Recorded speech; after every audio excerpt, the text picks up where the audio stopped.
everybody, happy Monday. Welcome back to the Fumble Live. We are getting into Jimmy Butler's new business opportunity in the bubble. We're talking about Giannis. We're talking about the playoffs. Lots to get into today. Make sure you're subscribed to our channel. Tap the bell for notifications. Give this video a thumbs up. Leave a comment below and share it with your friends. Here's the Fumble Squad. I'm Devin Howard. You can find me on Instagram as @DevinHoward. Chris. It's your boy Chris. You can find me everywhere at CK2K. You weren't fuzzy for 1 second, but now you're fuzzy. Yes. Oh, there it is. What happened? And you don't sound all like your deep mic voice is gone. What's going on in your world today, Chris? What the heck is going on? I don't know. We'll fix it. Hold on. Just stay tuned. Anyway, guys, it's your girl, Jackie. You can follow me everywhere at JRay the Fanatic.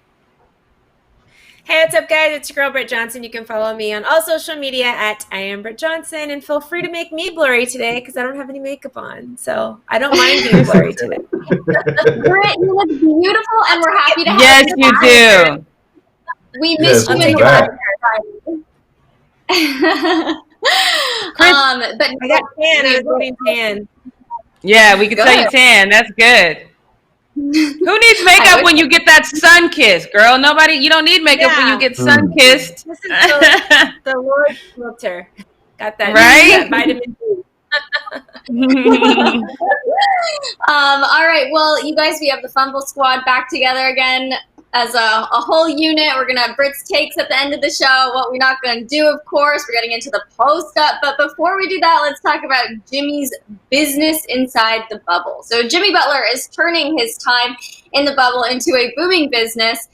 He is making money off of his fellow athletes. He's making, I think, a lot of money. So the NBA bubble obviously has a limited number of options for players when it comes to food and drinks, and we've already heard them complain about how bad the meals have been, and I guess the coffee is terrible because Jimmy is currently making $20 off of a single cup of coffee, simply because he went into the bubble equipped with a French press and other coffee accessories.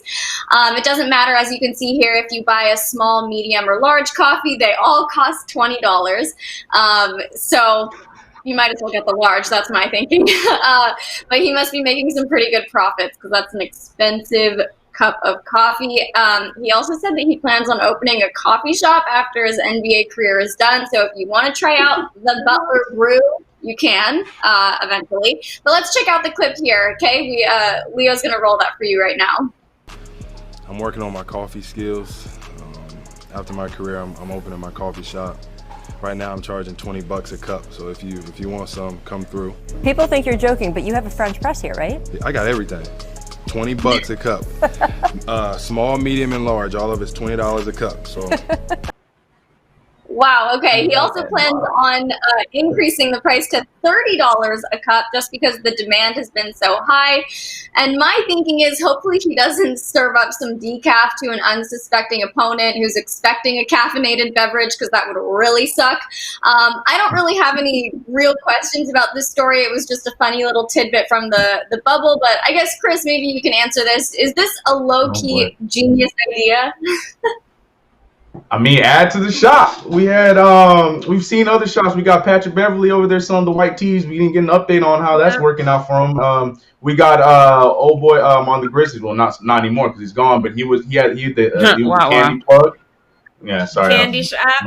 Yeah, but he's gonna take his candy with him, so that shop's gonna be closed down. So someone else got to take over the candy shop. So yeah, so Jimmy Butler now got the coffee. It's hella expensive though. Small for $20, medium for $20, but I mean, you gotta get your profits somewhere, because it's either you get his coffee, which I'm assuming is probably good, or just go downstairs and get that lobby coffee that might not be the greatest. I don't know.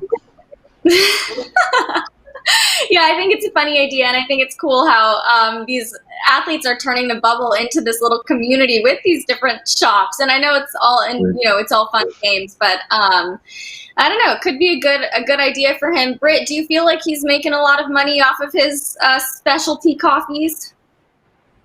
Well, I don't know, because he said cash only. Like, you can't Venmo. I can't Venmo you, my guy. Like, who has like just readily available cash in a bubble where you're not using money anymore? So, like, I don't know who just brought like some bankrolls of cash. Maybe Lou Williams has a lot of singles on him. Maybe people are getting money from Lou Will. I don't know. Maybe that's Lou's business. He's the bank and he's just cashing out money to everybody because he has all these ones left over from the strip club. I don't know. But I'm like, use Venmo, do something else, like cash only. Stop it. Stop it. There's definitely an ATM machine in there. There's definitely an ATM machine in a hotel. There has to be. There is. I'm sure there is. But is anyone going to be going to the ATM machine to take out $20 to buy a coffee? It depends on how that lobby coffee tastes.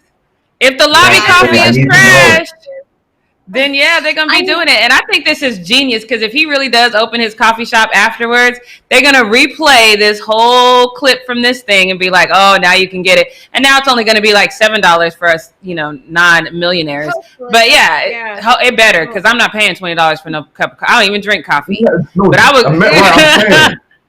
I'm the only one on this panel, I'm pretty sure, who drinks coffee every single day. And I know I have done some crazy things out of desperation for coffee, paid exorbitant amounts of money, drank terrible black coffee simply because I really, really need it. So out of all of us, I would be the one to be like, all right, Jimmy, take my $20. Take it. As long as you have some almond milk in there, a little bit of stevia, that's all I need. So, I got everything. He said, yeah. That's true. All right, you guys, let's talk about Giannis. So the Bucks have been treating games very casually, basically like the preseason. They've been using limited minutes for stars. They've been trying out different lineups. They have been focusing on keeping their key players healthy and not stressing out over wins or losses. But that kind of casual approach has been frustrating for Giannis. He said, quote, "It wasn't frustrating because we were losing. Like, losing is part of basketball. Losing is part of the game. But obviously it was frustrating because at times I think we weren't ourselves." He said that they weren't moving the ball as much as he wanted. They weren't defending as hard. He also hated sitting out against the Grizzlies thanks to that headbutting incident that we talked about. So he's being open about how he's not loving what's going on right now with the Bucks. But Jackie, do you think that his frustration with the team's casual approach to games in the bubble is enough to make him jump ship, or is this just something he'll get over?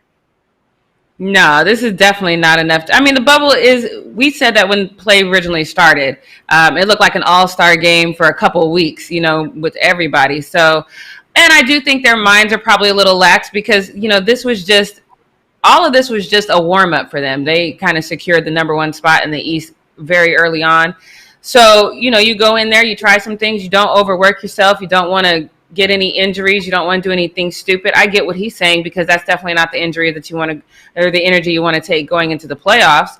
But, again, it's just, for the most part, these seeding games were just practice for them. So, and he can't jump ship for a couple years anyway. So no, I definitely don't see him using this as an excuse to jump ship. Mm-hmm. If anything, I think his words are going to motivate his team, and they're going to be like, okay, let's step up. And now we are going to see the Bucks that we're more used to. But I don't see this being a long-term problem. No. Mm-hmm. Britt, do you feel like his frustration is justified, or were the Bucks doing the right thing in taking this casual approach? I think as the leader of the team, he went into it with the wrong mentality and attitude. It's not about you, Giannis. It's about getting these young guys minutes and your bench minutes. And to see how my Clippers were so excited when the other guys were going in and still from the bench kept that energy level high. So then the guys that the game doesn't really matter because you've already secured your seed or whatever the case is, or it really doesn't matter if you're second or first or third string kind of, or third seed kind of team or whatever. It matters about getting their energy levels up in case they do have to go in and play in a tight game or whatever the case is. And I think that the Bucks probably handled it a little differently than you saw the Clippers, because the Clippers did the exact same thing, and Clippers weren't guaranteed a number 2 seed, but they didn't really care. They were like, listen, we need to get these guys in, get them practicing, get Doc Rivers sitting out and letting Sam Cassell coach his first head coaching thing, did an amazing job and let all these younger guys kind of step in. But they kept the energy of, this is a big game to you guys, but we don't care if you guys win or lose. We just want you guys get your energy up, get those minutes up and all of that kind of stuff and get that practice in for those guys. And they treated it as a game, yes, but they didn't like the Bucks did in a sense where it's just like, okay, well, we're just going to be nonchalant about it. Like, I think the attitude was different, but it starts from the top. It starts from like Giannis, on down. And if your leaders aren't like, no, come on, my God, you guys got this and yada, yada, and pumping them up, then they're just going to be like, well, and nobody cares about this game. That's why I'm in. Just like when we see old school or regular season basketball games when a team is up by 30 points and then they decide to put their bench in just to be like, okay, let's let them play. They know they're not playing and it doesn't matter and everybody's left the stands already and their energy's down. But the difference here is the Clippers didn't do that. They made sure those guys stayed in those games and like pushed them to be the best. And I think the Bucks missed an opportunity in this instance. And it starts with Giannis and with the coach. So yeah. Chris, what do you think the playoffs are going to look like for the Bucks now that they are maybe not going to be taking such a casual approach? I'm actually on the fence with that the initial question because, and this goes into what you just asked, because I feel like I do agree with Britt that they needed to take better advantage of letting those younger players play and do more with it than what they did. But in the same breath, I am on Giannis' side too, because there were situations where, and this is not hate, I'm just using them as an example, there were situations where the Bucks were playing their starters against other teams, like third string players, a lot like the Lakers did, and they were struggling to even get through those games. So in that same sentiment, I do see why Giannis is frustrated with that. So I'm on the fence with this one where I feel like, I think it's more of a coaching thing than a Giannis thing. I'm not really pointing my finger at Giannis. Giannis is that kind of guy like we were talking about last week who is known to be pretty intense when it comes to his team, especially when it comes to the playoffs and, getting to this point, like, they're the first overall seed. He's going to get killed if they get beat in the first round. So, he's going to be really intense about that. So I'm with that.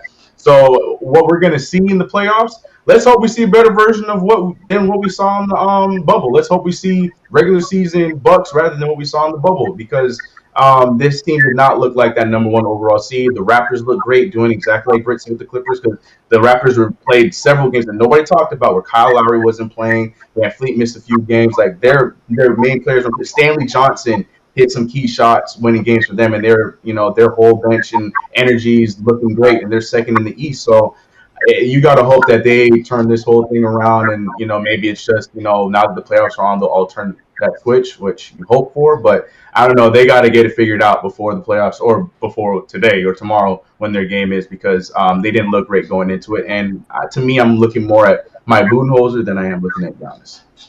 Mm-hmm. Well, that actually is the perfect segue into the final Need to Know news story. I want to just get into some playoff predictions. Like you mentioned, Chris, round one starts today. And since we're talking about the Bucks already, I want to hear what you guys think about their upcoming game against Orlando Magic. Do you guys have any thoughts on that? Chris, I can see that you're excited to say something, so go ahead.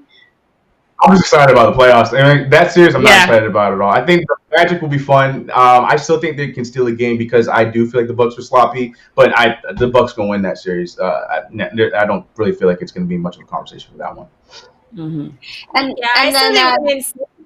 I don't think it's like super close. Yeah, I think it won't be easy. Yeah. I still had them in 6. Yeah, I said Bucks in 6 too. Yeah. Do you? And then what about Lakers versus Blazers? Now I feel like 7-game series. I'm calling it now. That is going to be a 7-game series. Jackie, where do you stand on that? I agree with Britt. It's gonna be a 7-game series. It's gonna be fun to watch. It's gonna be one of those back and forth. We're gonna have like a whole bunch of lead changes in every single game. I think it's gonna go down to a buzzer beater in Game 7, but I do think Lakers are gonna win it in 7. Okay. And LeBron's gonna get the buzzer beater. I like this idea. Now look, Chris will tell you, because I was almost spot on with my prediction for the port. So 2 points. Had they made one more damn basket, I would have been exactly right. So yeah, I'm gonna. He called me the wizard. I'm trying to keep that title. You said 126, 126, 122. I didn't like that. That was too scary. I don't know how I feel about that. We're talking about Fumble goals. Now we're worried about Jackie. Yeah, I think I'm with them. It's going to be a 7-game series. I think that there's going to be a point where the Blazers might look like they have command of the series, but I do think that the Lakers will figure it out, and I think they're going to take that series, but it's definitely going to be in 7 games. It will not be easy. The Lakers got a rough road in general, because then after this, they're going to have to face either the Rockets or the Thunder, which is not going to be Rockets. Right, and then after that, they possibly gonna be playing the Clippers. Like, yeah, the Lakers, they gonna have to grind. For this I would rather OKC than the Rockets. That's me personally. If I have to pick, yeah, of course. But I'm saying if I get to pick, I'm going with OKC on that one. And of course, I want the Mavs to pull out a miracle too. So everybody pray for the Mavs.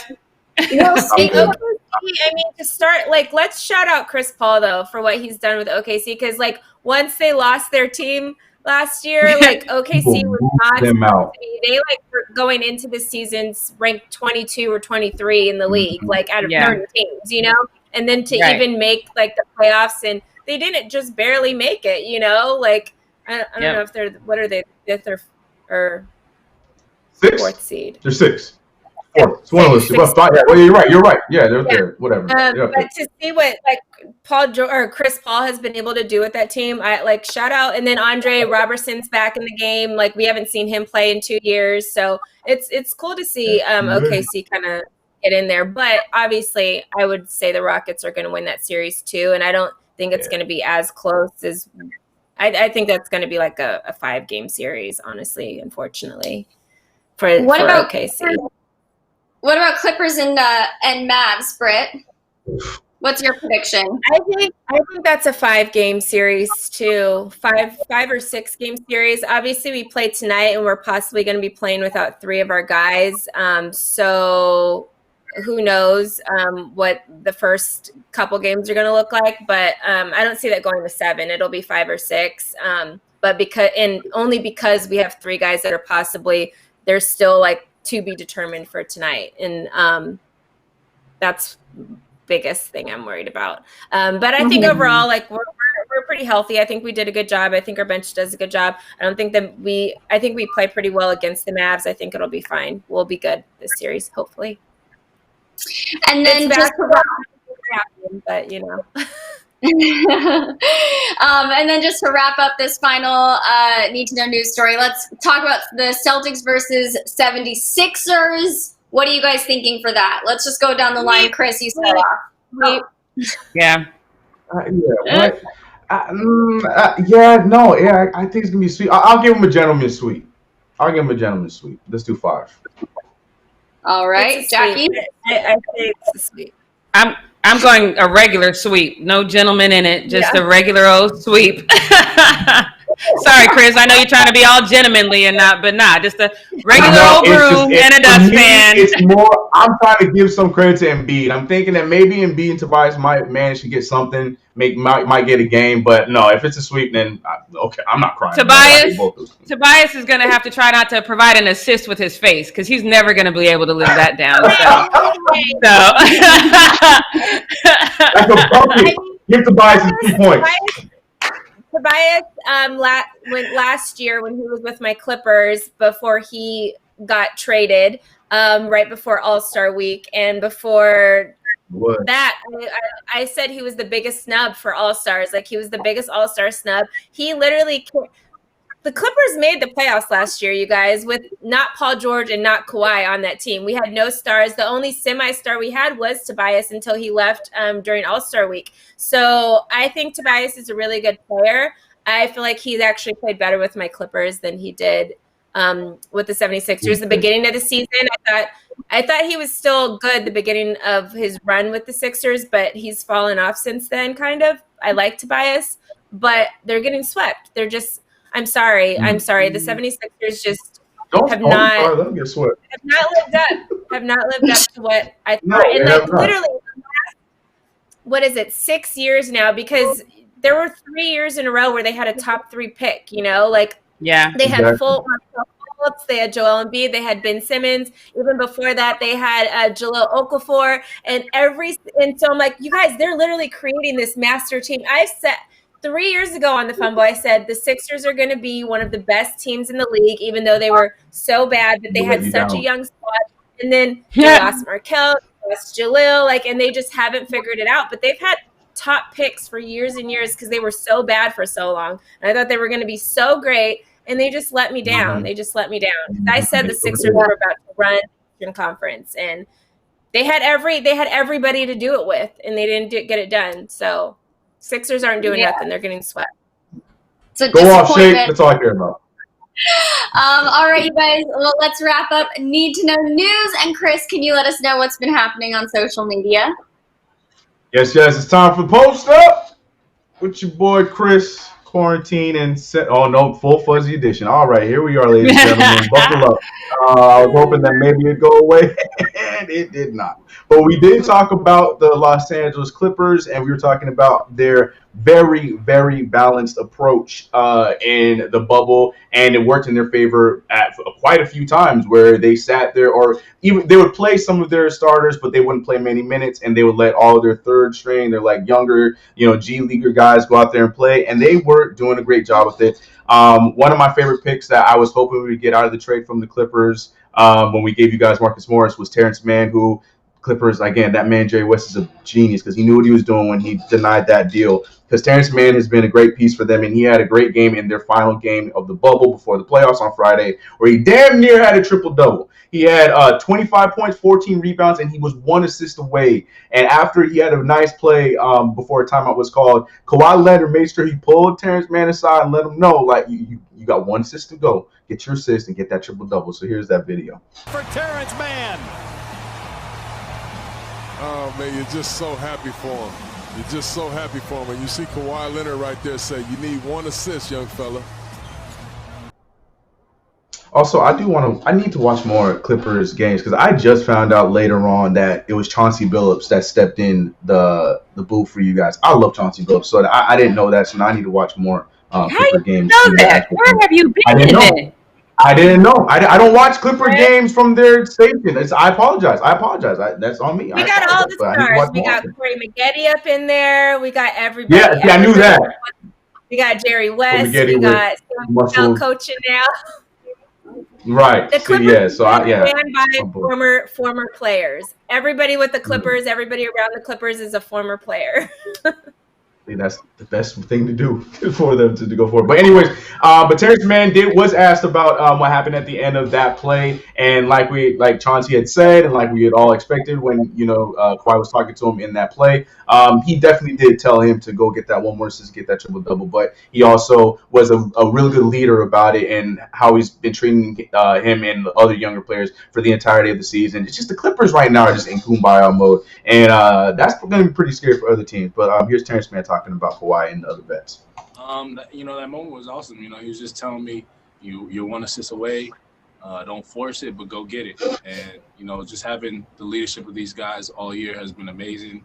Whether I'm down in the G League, them hit me up, give me pointers, whether I'm up with the team, whether I'm starting one game, whatever it was this whole year, the leadership was amazing. Clippers. Oh no, man! I'm looking. They coming into this bubble Shut the right up, way. Chris. I'm just saying.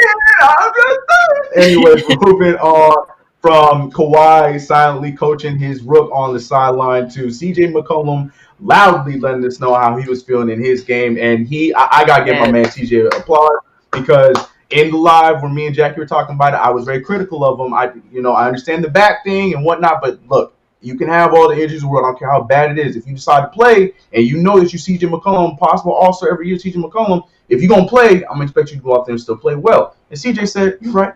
And he went out there and did exactly that because even though he was missing some shots throughout the game when it mattered, CJ did what he had to do. And John Morant, who was guarding him the majority of the game, even though John had a great game, he got schooled a little bit towards the end by CJ, where CJ yelled out, he can't guard me. And I'm not going to say it because, I'm just, Mama, you ain't gonna get me to say that word. But anyways, regardless, CJ, I'm not the one interviewing CJ because when CJ was asked by a reporter about that moment, CJ McCollum made sure that the reporter said exactly what he said in the game, which I thought was, this is such a G move. CJ McCollum is a G. So there's a tweet that came out with a picture of him here, if you can see that. And the tweet said, reporter, CJ, after the game, you said they can't guard me. CJ said, no, that's not what I say. Tell me, what did I say? The reporter said, you said they can't fucking guard me. And he's like, yeah, that's what I said. So I love CJ. I love it, man. Dame and CJ, man. I'm really hoping, he, like you said, he's been dealing with the pains, but he says that he's able to, play through it, even though playing through a damn fracture in your back just sounds painful. But the fact that he is doing it, he has been playing well for an injury like that. They're going to be fun in the playoffs, man. I really hope we see a 7-game series. I'm also rooting for my boy Melo, seeing Melo and some LeBron action. Watch two old men out there trying to, still talk trash is going to be great. But, CJ McCollum definitely gets a badass award for that. And they secured the spot in the playoffs. We'll see them in the playoffs. So now we got another Tacko sighting. I don't know what it is, man. People, when you just see Tacko Fall anywhere, not even if you're in the bubble, like these are players that are playing with them. The cameras are coming out and they're just filming anything and everything that Tacko Fall is doing. So this time, his own teammate Vincent Portier, I killed that, Vince. You see me? I don't know if you watched the show, but I killed your last name. I'm just gonna say, anyways, he was filming his teammate Tacko, who was, I guess, swimming. I'm gonna let y'all decide if you want to call this swimming. I don't know if he was working out. I don't know what's going on, but Tacko looked like he was struggling. But he called it Taco Pool Day. And Tacko was in the pool. He was doing this. I want you guys to tell me what's going on. Taco Pool Day. I didn't work out. Water out of your mouth. I don't know what's going on. I don't know what's happening. I need somebody to help me with that. He's teaching himself to swim. Is that what's going on? We gotta get he's holding and he's like he's scared to go underwater. I used to do the same thing when I was learning how to swim. I was scared to go underwater, so I would do these little baby things and I'd hold on to the side and practice kicking my feet until I got comfortable. It looks a little weird seeing a grown man do it. It makes more sense when you see a little kid do it. But yeah, that's what he's trying to do. That's the problem. It's probably so hard because when he stands up, the pool's probably to his waist, right? But then even laying down trying to kick, his feet are probably already touching the ground because his legs are so long. Yeah.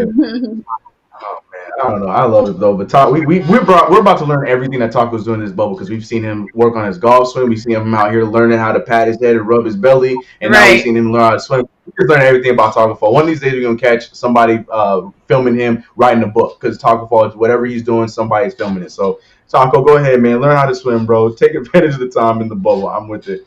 Moving on from him to Ben Simmons, who we were talking about the Sixers right now. They will be without him in the playoffs, which is why it was almost unanimous on the panel where everyone said that they would get swept. I'm giving them one game, but if they get swept, not surprised here. But so Ben Simmons, who is out with his injury in his kneecap, who just finished his surgery. He's recovering right now. Everything went well, but he's spending time the way that you would probably expect Ben Simmons to be spending his time while he's recovering.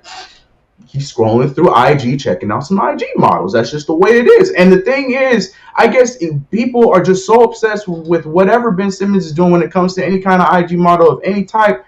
There was a whole dude that made an account called Ben's Hoes, and he is keeping track of all of the IG models or the people that he is in contact with on Instagram, on a whole page within itself on Instagram. Now, every time we do stories like these or we talk about this, it always makes me just like not gasp, but just be like, man, like who has the time to do that? Because we have some people, Swipe Sports specifically, who were finding him going in and liking these girls' pictures. Who cares? Well, Swipe Sports does, and I'm sure some Ben Simmons fans be like, I knew it, because they did the whole thing where they check the likes, check the followers, and they tend to follow each other, and they like the pictures, and Ben Simmons being Ben Simmons. So all that being said, I want to come to you first, Britt Johnson. Do you think that Ben Simmons is allowed to just spend his recovery how he wants to spend it? Should we just be leaving Ben Simmons alone?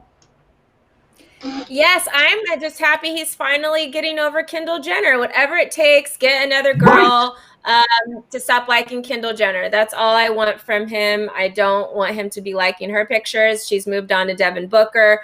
I am really confused that, because you know how Instagram doesn't allow, it doesn't show who you follow, like what they liked anymore. So this person is really just going to a bunch of Instagram pages and seeing if Ben had liked it. Like, I'm so confused. Or he's going through all the followers and like checking every picture. Like, this is a lot of work that this fan is putting in. It's kind of creepy. It's actually very creepy because you can't see anymore the like, oh, this person liked this picture. You don't see that anymore on Instagram. So he's really doing the most here. But all the girls that I like looked at the page, all the girls look cute. So do your thing, Ben. Just get away from the Kardashian Jenner family. That's my thing. Yeah, I'm more on the OD detective work than him liking the pictures. Like, yes, I'm with you. Whatever it takes for him to get out of that, Kendall situation, so maybe he can focus on basketball with somebody else. I'm with that. But it's just I don't know. I'm never a fan of seeing these pictures of people deep diving like he likes this picture or they're following each other. That's just not me. That's weird. That's extra. Yeah. Way too much. All women. Which I think this has to be a female. Like, only females are this good of detectives. I feel like this account must be a female. It has to be. It just has to. Maybe it's Kendall. Might be. Right. Oh no, baby! Oh my gosh. Well, we gotta look for some strawberry. Who else would care? Kris Jenner would. I think it's Chris. I mean, who else would care? Yeah, I could see that, because otherwise, if you're not a Kardashian, who cares? It's definitely Kris over Kendall. Kris Jenner is going to be the one to go. I think Kendall doesn't care that much. I don't know enough about the Kardashians to accurately make a case for any of them, but it's one of them, I would assume. I don't know, but look, man, Ben recovers, speedy recovery. The team needs you. Hopefully, one of these likes lead to something that's not Kendall Jenner. We're all here for it, but man, this detective work is too much for me. But moving on, back to the Clippers. Joakim Noah is a man that we all know lives life by his own means, and I have no problem. Yeah, he's out there walking in these hotel streets with no shoes on, feeling the ground and just being Joakim Noah, living his best life. Live your life, Joakim. Be you. But right now, either there is some kind of vibe that's off with him in the Clippers hotel floor, or he's just trying to clear the air and get things ready for the playoffs, which I'm going to go with that one. I think it's more so that. But Joakim was walking through the Clippers floor, and he was just spreading the sage, listening to Bob Marley in the background, making sure he was just getting spirits right, so the playoffs, so the Clippers can continue their nice play. Going to the doors, getting everything right. And I ain't mad at it. That's just Joakim being Joakim. So I'm with it. I think that's dope. Joakim just keeping the vibes right as the Clippers going to playoffs. I think they're playing their first game tonight against the Mavericks. So let's see if that worked out. And Patrick Beverley actually, remember at the beginning of the thing, you actually did this, Chris. Patrick Beverley's room had a bunch of sage in it too. So maybe the team just be saging each other. Keep the sage going, because whatever energy y'all got is good. Keep that sage moving. Well, yeah, we'll see. We talked about it briefly. I do expect the Clippers to go and manhandle the Dallas Knicks because, like I said, the majority of their team are Knicks players, and they don't know how to close games, and we saw this a few times in the bubble, so Clippers will take care of them pretty easily. Sorry, Luke, I love you, but your teammate's my guy. Anyways, moving on from that to Myers Leonard's wife. This video is hilarious, but she roasted him in the same breath where she's admitting that she misses her hubby, but in this video, she totally just roasts Myers Leonard in this TikTok/Twitter video, where she is just reenacting all the things that Myers would be doing if he was home with her right now, and it's pretty damn funny, as you see right here. Obviously, we can't play because cover issues, but yeah, man, see the disrespect. That one pissed me off. I would do something like that. This one that's just lazy. I wouldn't do that. This one's 100% me. Yeah, big facts. I would do that every single time. This too. Yeah, 100%. Yep. But this one right here, I don't know why that irritated the hell out of me. If any dude's doing that, he deserved everything he got. But yeah, I thought this was fun. That is deserves so a roasting funny. name. That's cute. That's super cute. Moving on from them to a throwback picture, post-up throwback. Thanks to Eric Pascal, who gave us one of the funniest moments of last week. He is also dropping a picture of a throwback. He dropped a throwback picture of him and his teammate at the time, Donovan Mitchell. I'm sure you are looking at that like, who's that? That's Donovan Mitchell. Right. Yes, that is Donovan Mitchell before he finally let his hair grow, which I'm sure he's very happy with. As you can see by his caption, I'm never cutting my hair. I know that feeling all too well. I can never. I'll cut my hair. I'm finally letting my hair go a little short, but this is the shortest I'm ever gonna let my hair grow. But because I suffer from box head syndrome, so when I cut my hair, I look like something out of like Roly Poly Oly. I look like a box character, so I'm just not. I let my hair grow. So I understand Donovan Mitchell's struggle, but look at these two, man. They were once teammates, and it was fun times. But yeah, nice little throwback. Eric seems like he's fine with this picture, but Donovan Mitchell like, nah, I'm never going back. Keeping the hair. His head is so round that it's like a perfect egg. He has an perfect egg. Yes, 100%. It is 100 perfect egg. If we could get an egg put right next to it, that would be perfect. Yeah, keep the hair growing, Donovan. Keep the hair growing. This next one. Oh my god. I don't know how y'all feel about fart humor. But brace yourself because I got a HD fart right here. Now this fart is so real, it sounded fake, and it's just I feel like somebody was sitting next to the camera and had like the app on their phone and pressed at the right time because it just seems so fake, but it was 100% real. And listen to this class A HD fart by this man right here. His round, he's a little tired, and you might be exactly right about that. That's a heck of a birdie right there from God. Are you kidding me? Why? Oh my god! Wait, he's the goat though. He's the goat, so it's okay. It's the bad. Yeah, listen to the announcer. About that. That's a heck of a birdie right there from that right rough. Are you kidding me? Oh God! Birdie right there. Yeah, Jordan can do whatever he wants. Oh man. Where's the mic? That's my question. Where the hell's the mic? How did that get picked up so easy? Like what? I know what network is that? They got that good sound, good audio. Guy's like, yep, I'm doing my job. Oh my! I feel like that was a production assistant. I feel like that was a production assistant that made that sound effect at the right time because that was too loud. That was way too loud. Man, that sounds like something you go on YouTube and you search fart sound effect, that comes up. Hard knock. That's that good audio. Yes. That's that hard audio. Yes. Oh my god. Man. Do whatever you want, but my god. At least say excuse me too, you nasty. Oh, we're gonna go back. We're going back. That's a heck of a That is not real. I promise. No, that is not. So funny. I don't believe it at all. Oh my god. The announcer for that too, man. It's like that's a heck of a birdie. Are you kidding me? Oh man! And last but not least, there was a fight over the weekend where Daniel Cormier fought in his final fight of his career. He is calling it quits, and I think it is one fight. Yes, he should. It was a rough one. Yeah, it was a rough one to watch because he did get beat pretty bad, so bad that he couldn't see anything out of his left eye. It was bad. He said he got poked, but regardless, man, I don't know. Yeah, just hang it up, Dan. But here's the interview after the fight. Pretty significant. Yeah, pretty nasty. I couldn't see the rest of the fight. How is it you don't see right now? I can't see anything out of my left eye. Black. It's black. So wow. I mean, it is what it is, Yeah, it doesn't matter. I mean, I told Mark that he poked me. Yeah. He's saying that he got poked, and Mark said, "No, I did not punch you." Nah, and then the video come back, and he kind of got a little poke. Regardless, yeah. That look.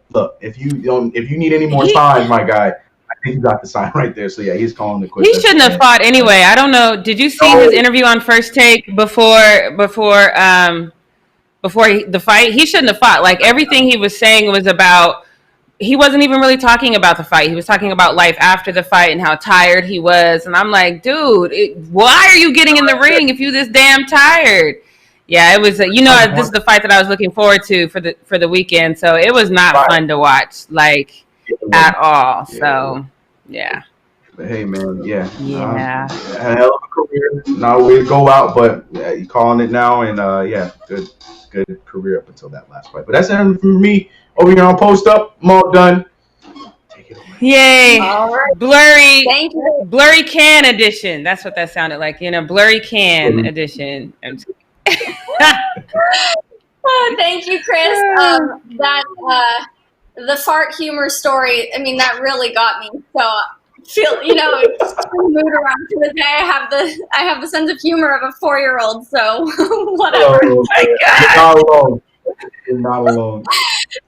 Now, Jackie, tell us what we not gonna do. Yeah. Was there fart sounds? Did I hear fart sounds?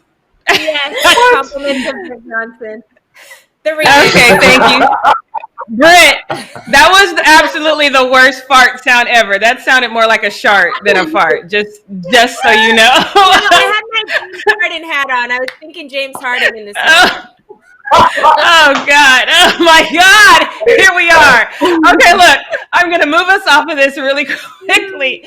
Ew. All right. So look, I see you guys in the chat. You guys have definitely seen, our title for this Fumble Live, and all of you guys are focused on the right thing. And that is the fact that Washington still does not have a new name. I personally don't think that they're going to get a new name for a while, because Dan Snyder has long since dug his heels into that. So I think he is definitely stalling. Nonetheless, we do have some good news coming out of the Washington franchise. Jason Wright has been hired as team president as of today, and Jason Wright is black. So this makes Jason Wright the first black team president in NFL history. He's also 38, so he is the youngest NFL president right now, which is dope. He is a running back. If you guys don't know, don't feel bad, because he was not a prominent running back. He spent 7 seasons in the league, but he only started 5 times. So after he retired in 2010 from the Cardinals, he did start his business career. And he had a lot of success with that. He was actually working with a pretty big firm. I looked them up. They're called McKinsey & Company. They consult and manage everything from architecture to pharmaceuticals. So they're across the board, really successful company. So that's good. And I'm excited that he's getting this position. However, what we're not going to do is pretend that this just isn't a ploy by Washington to be like, hey guys, we're not racist, because they are definitely a racist organization. Like I said, Dan Snyder is not going to change his tune in less than a year. It's just not possible. But what I'm not going to do is not do anything but wish this man all the best, no matter how he networked, no matter who he smoozed, or no matter what the reason is that he is in there. He is in there. And this is a big step, not only for him, not only for the Washington organization, but we've talked about this several times, how there are not enough black people in higher up positions, not in ownership, and not even in coaching positions. So this is dope as hell. And I definitely want to give him his kudos. I understand the weight that is on his shoulders, especially since it's the Washington franchise, and he is black. And of course, when things go wrong with Washington, because it's just who Washington is as a franchise, the weight is going to fall on his shoulders, and it's going to fall on his shoulder for a bunch of reasons. But I think if things go well with the franchise, he's going to rock it. He's going to be held responsible for that as well. So he did issue a statement. I just want to read that really quickly. He says, the transformation of the Washington football team is happening across all aspects of the organization, from football to operations to branding to culture, and will make us truly modern as an aspirational franchise.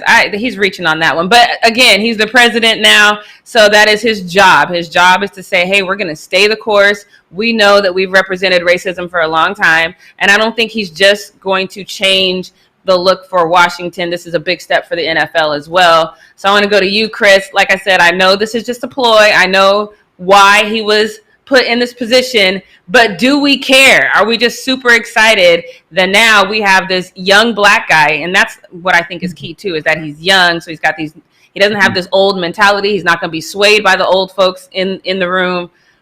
Do we care why he's there? Or are we just glad that he's there? No, I mean, at least I don't. Because that is, of course, the first thing that goes through your mind, especially knowing the background of that team. It's just like, damn, like, is this just an agenda hire, or is this something that they're actually trying to, go forward with? Because, like you said, The minute this team, who is still not a well-built team yet, goes to the crapper and they're not playing good, the first person that's going to get the blame, if it's not the head coach, is going to be him. So I because of that, I'm going to put all of the Washington BS aside, and I'm just going to be happy for him and hope for the best, and hope that he's able to do the best with this situation, because like I said, this is a big step, and this is important, regardless if he is brought in for the reason he might have been brought in for, is huge, and I'm happy for the opportunity, and he's a young brother coming in to do that position. So I'm hoping for the best. I'm hoping he turns it around, and I'm hoping that it's nice and smooth regardless of the intent coming from Mr. Snyder upstairs. Yeah, for sure. I'm excited. I definitely want to wish him all the best, and I'm definitely rooting for you. But now let's get on to this next one, because I play fantasy football. If you guys don't know that, now you do. But Matthew Stafford is always my number. He's always my number 2 quarterback, just because he's super consistent. He's not great, but I also think he doesn't have a bunch of great weapons anymore since Megatron. But that's a whole nother story for another day. But he is a consistent guy. He kind of keeps his head down. He keeps a cool face about it. He didn't play too well because of his back injury last year. But so I could have missed it. It's possible I could have missed it because there were so many people throwing shade, calling Kaepernick's way. I did not hear Matt Stafford being one of them. I didn't hear his wife being one of them. So if that happened, maybe I missed it. But she, by her own admission, claims that she was one of the, Karens at the time that had ill feelings towards Colin Kaepernick because of his protest. Again, I didn't see it. So if they said anything about that publicly, I didn't see it. But over the weekend, Matthew Stafford's wife, Kelly, took to Instagram to issue a public apology for this unknown feeling that she had. She says her and her husband have donated $350,000 to the University of Georgia to go towards the student justice or social justice program for student athletes. She wrote a really long Instagram post. I'm just going to read a good portion of it because I think all of it is relevant. So she said, quote, "When Kaepernick knelt during the national anthem, I had strong feelings about it. Even when he kept saying it had nothing to do with the flag or the military, I didn't listen. I kept not listening to him or anyone else and let the political rhetoric persuade me that him kneeling was disrespectful to our military. Over the past several months, I have opened my ears, mind, and heart, and it has opened my eyes to see how wrong I was, and for that I am sorry. The systemic racism is not going away unless we all work on it by working on ourselves and those around us. It's time for everyone to do their part and help in this system." Matthew and I thought this was a good place to start. We are proud to be a part of this program, and we will keep fighting to help this social injustice. Black Lives Matter. So I, in theory, I think this is beautiful. I have mixed feelings about it because, again, unless I'm completely wrong, and I feel like I was channeling my inner Nessa at the time, and I was keeping notes on everybody who had something to say because I had time, and I just don't remember them being one of them. But at the same time, I think that if it's an internal struggle that you had, that even if you didn't say it publicly, to do this public apology is dope.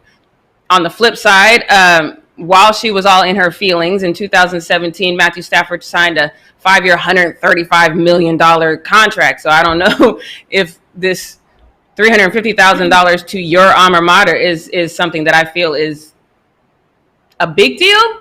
But I guess her apology is. So Devin, I'm going to go to you on this one. Am I downplaying it a little too much? Is this a big gesture? Is her public apology about something we didn't even know she said warranted? How do you feel about this whole thing? Oh, Leo, unmute Devin. Oh, wait, this is my fault this time. It wasn't Leo's fault. It wasn't Leo's fault this time. Sorry, guys. I feel on the fence in the same way that you do. I think it takes a lot of courage and guts to admit when you've done something wrong or you felt, incorrectly about something, especially if it wasn't public knowledge to begin with. And I think only time will tell if she truly is enlightened. So I do want to applaud her for coming forward and saying she's had a change of heart, because I think a lot of the times people are afraid to change. They think that if they, take on a new perspective or a new opinion, that they'll, get backlash for that, like they're faking it or whatever. So I do want to applaud her for that. Again, $350,000 for a couple that has as much money as they do. Doesn't think it is a good place to start. So I don't know. I think that it's important to not forget who was hard on Colin Kaepernick. Sure, we didn't know she was hard on him, but I think that's something that needs to be remembered. Yeah. I don't know. Like I said, I think it's a good thing, but I don't know. For some reason, I'm not buying into it. It's this grand gesture, which I know is how she put it out there. So we'll see. Like you said, time will tell. But Chris, where are you at? How you feeling? You still in the echo blurry zone? Oh, I thought you might have changed. Yeah. All right. Well, the cool thing is now we're going to get some reverb because now it's time for Brits Takes.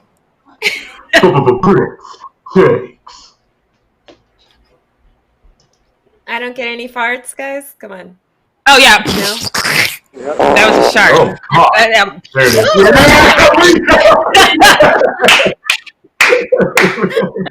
All right, guys. So last week, I swear, I'm just psychic all the time. This is why you guys watch Brits Takes, because I tell y'all what is about to happen or what should happen. And here we are again. So last week I talked about on one of my Brits Takes about the Pac-12 and the Big Ten having to cancel their season.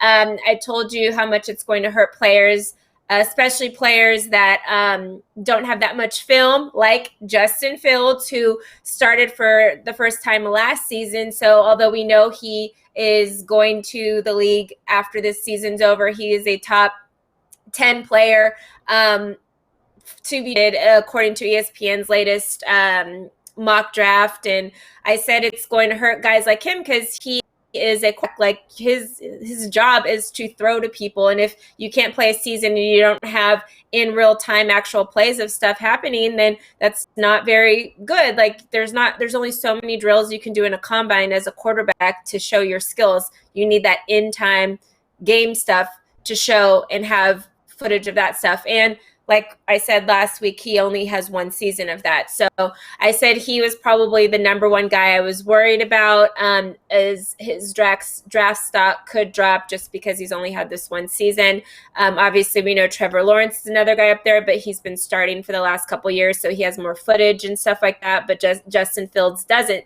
And obviously, we know the Big Ten is a conference that Ohio State plays in, so their league was canceled. We know the SEC is still around, the ACC is still around, Big 12 is still around. So these other leagues are getting to play these players from the Big 10 and the Pac-12. It's super unfortunate because of the fact that the conferences waited so late to cancel that these kids now can't transfer to one of the schools that is still continuing to play. So Justin, I don't know if you watched the show or not, but he decided to take action. He started a petition to reinstate the 2020 football season for the Big Ten, but still giving players the option to opt out if they want to.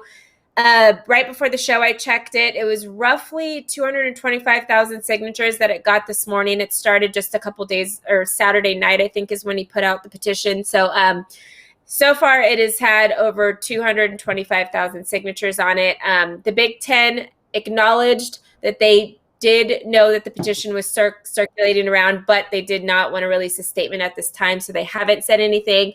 But Justin was on ESPN this morning. He spoke a lot about everything and why he decided to do the petition and, go against what the conference said was deemed an unsafe situation for football, which is why they canceled football. And we all know, I told you guys as well last week, that the Big Ten and the Pac-12 both kind of created like player unions, basically giving their conference a list of things that they need in order to have a season. And then they responded back by just canceling the season. So I thought it was a little premature for them to do that in a sense, but I understand the health and wealth of the players is most important, which they usually don't understand, but they were trying to do that in that moment. I guess, whatever. This is what they said. Anyways, Justin spoke. I wanted to take a couple of the quotes he said during his interview, which I thought were really important. So the main reason why he decided to do this petition, because I still, regardless, he's going to be a first-round pick next year. Obviously, I said from, the top 3 or 4 picks to, pick 31, 32 or whatever. It's a huge gap. It is a big gap. Like, in pay. It's like $10-20 million difference between those, even though it's all in the first round. So if he's taken late in the first round, that is a huge pay gap for him, and he's going to have to play for free, as they always say, for 4 years before he can sign a big deal. So he had this to say about why he created the petition. He said, the guys that have come back for their 5th year, coming back off injury, I think we owe it to those guys the most. I've just seen behind the scenes all the work that they've put in and how much they really care about it. And I also believe all the coaches and all the players' parents want us to play, and they're also safe with the guidelines Ohio State has set. He then went on to say, if the SEC, ACC, and Big 12, which are the other Power 5 conferences that are actually going to be playing, all think that we can have a season safely, then I don't see any reason why the Big 10 can't do the same. If we're sitting at home watching the other conferences play, I think that's going to hit somewhere down deep. Sometimes it doesn't hurt that much until you realize that you're not playing, but I think the players don't realize how much it's going to affect them once they see other conferences and other schools playing, and we're just sitting at home not doing anything. He also kind of just went on to talk about he felt his head coach, which is Ryan Day, and their athletic director, Gene Smith, both have spent hours and hours and done thousands and thousands of calls to try to make sure that there was a season this year. But obviously, when it came down to it, the conferences did not talk with the players or talk with the head coaches or athletic departments to make this decision. They basically just went off of what the medical people were saying in this moment. And I really, like I said before, I think it's just because the players decided to come out and say something about it that they just were like, fine, in spite of what you said, I'm just going to cancel your season and slap you guys in the face because you guys tried to defy us, whatever. That's what I personally think. Again, that's not a known thing. Also, he talked about that he is really happy that players have decided to finally realize that how big their voices are, and just with different things of using their voices with the Black Lives Matter stuff, and then now with COVID, he thought it was really important that him being one of the top 10 players going into the NFL draft for next year, he just wanted to be the one that did the petition, and not one of the other players that he was talking about in the first quote when he was talking about the 5th-year players that have came back trying to see what they could do this year in order to make it to the league, or the injured players that have come back, or whatever the case is. So he heard their voices and what they said, because like I said, he's going to be a first-round draft pick either way it goes, but he kind of really wanted this petition because of what those guys said, and he thought it was more important that it come from him because he is a top player than have one of these other like bottom tier players do a petition, and then of course you want to play because you're probably not going to go to the league kind of thing. So he wanted to make sure he did it. He said he loved Ohio State, he loved his players, he loved his team, and he really wanted everybody who wanted an opportunity to play to get that chance to play. He also said something that I thought was very interesting about the players are safer at the facility than they would be at home. And it goes all the way down to the fact that a lot of these players don't come from much. If they're home, if they're hanging out with so-and-so and they do get COVID or whatever the case is, they might not be able to have the means in order to test for it. They also might not have the means in order to help them get healthier from it safer faster as if they were in school. So when they're in school and they happen to get COVID and they're getting all these tests for COVID at school, the school's paying for all this stuff. If these players get sent home because there's no football season, then they're financially responsible if anything happens. And most of these kids just can't afford to get tests. Yes, in the state of California, we are lucky and blessed enough to where we get free testing. There's free testing all over the place in California, but most other places aren't like that. I've seen bills from people in Texas who have spent over $1,000 out of their pocket to get tested for COVID. In Georgia, it's like $200 to get tested. So a lot of people just aren't getting tested because it costs too much money. But if they are in a place at the school, they are getting free testing. They are put in some kind of structure to where it's like, okay, you guys have to do this. You guys can't be around these people. And honestly, it probably is more than likely, like I said at the beginning with the bubble, I said the bubble is a way safer place for the NBA players to be than just being out and at home with their families. So obviously the college football hasn't come to a moment where they've figured it out as far as like any bubbles are concerned. Obviously, we know the conferences that are playing are deciding to play just within the conference, which I guess helps a little bit, not really. But I think it's good the players are using their voices, speaking up about stuff. And I like that they are giving the option to opt out as part of the idea. However, at the end of the day, I just really, NCAA, where are you guys at? Like, this is like, it shouldn't be a conference by conference decision. It should have been the NCAA coming in here, because now we have this situation where the Pac-12 and the Big Ten aren't playing. And like Justin said, they're looking over at SEC, ACC, and the Big 12 and are like, they get to play and they get to get all these like new stats for the season, and I'm going to get forgotten about because it's very much a what have you done for me lately, and people are going to miss the fact that I'm even here because we're seeing what all these guys in the other conferences are getting to do this season, and we're watching them play football. And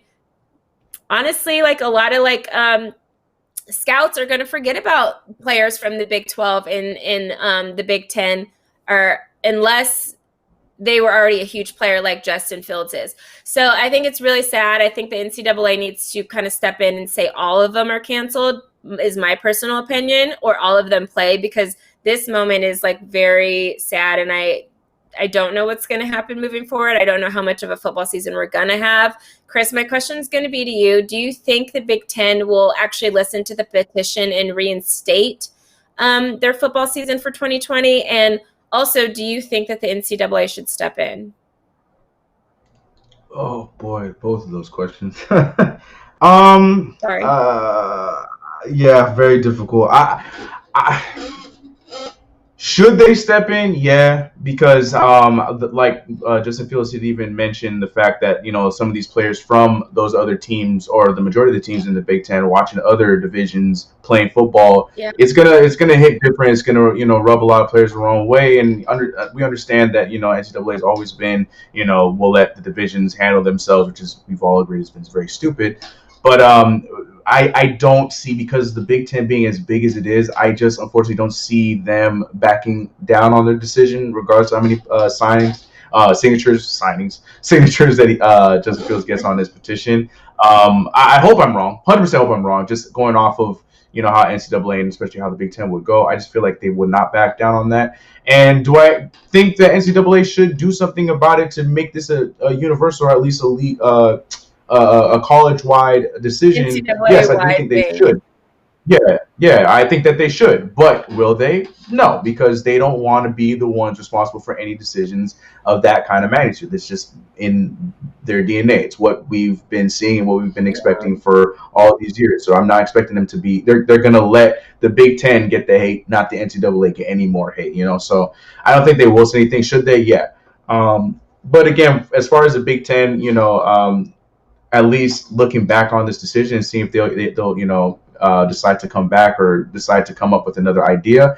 I would hope that they at least entertain it, but I don't think they will. And I hope I'm wrong. Yeah. So my sister is about to start her senior year of high school. Well, she started today, but they're doing online. Their football program is pushed everything to December. They're going to have a December start for their season.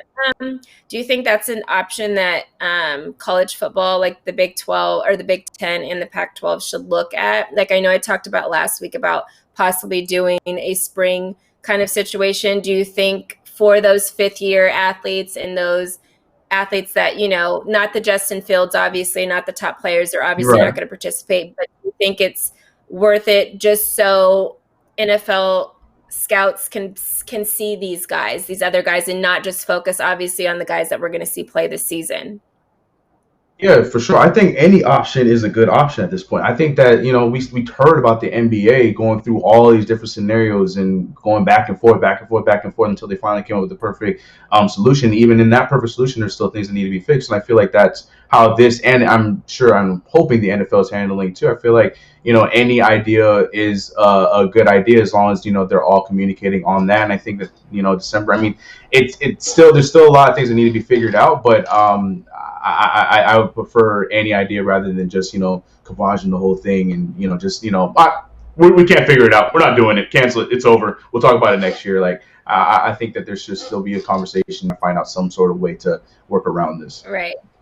Yeah, I feel like it shouldn't be canceled. I think the season should be postponed, and I think they should do that based off looking at what happens with the SEC, with the ACC, and with the Big 12. They're supposed to start their season in the next 2 weeks. So once their season starts, how does COVID affect them? Will they be able to get through a season? Will the season be canceled? And then reevaluate after 6 weeks. Let them play for 4 to 6 weeks. And if they have found a way to make it happen, then now the Big Ten and the Pac-12 can say, okay, let's start. They could start late fall. They could wait 4 to 6 weeks, maybe have the guys still in the facilities practicing, doing whatever they've been doing already the last month, and then just say we're postponing our games until we see what y'all do. And if it works out for y'all, then we'll join later on and just have like a pushback season. We all know all the bowl games are probably going to be canceled and all that kind of stuff anyway. So just to get a season out, push it back, and then if honestly, if the seasons fell later down the line, the Big Ten and the Pac-12 will look like geniuses. But if not, they don't lose everything if they just cancel a season. Just postpone it. I agree. All right, that's it for Brit's Take. I'll keep you guys posted on what the Big Ten and Pac-12 decide to do. Thank you so much, Britt. You guys, as usual, we'll be back again at 11 a.m. Pacific Standard Time tomorrow. I'm sure we're going to have a lot to talk about with the playoffs, round one of the playoffs starting today. Make sure you tune in. Double check that you have subscribed to our channel, tap the bell for notifications, give this video a thumbs up, leave a comment below, and we'll see you guys tomorrow. And wash your hands and wear a mask. Oh, yeah, wash your hands, That's a heck of a. Oh God! Seriously, Leo? Oh my God! Why? Oh man! Oh God!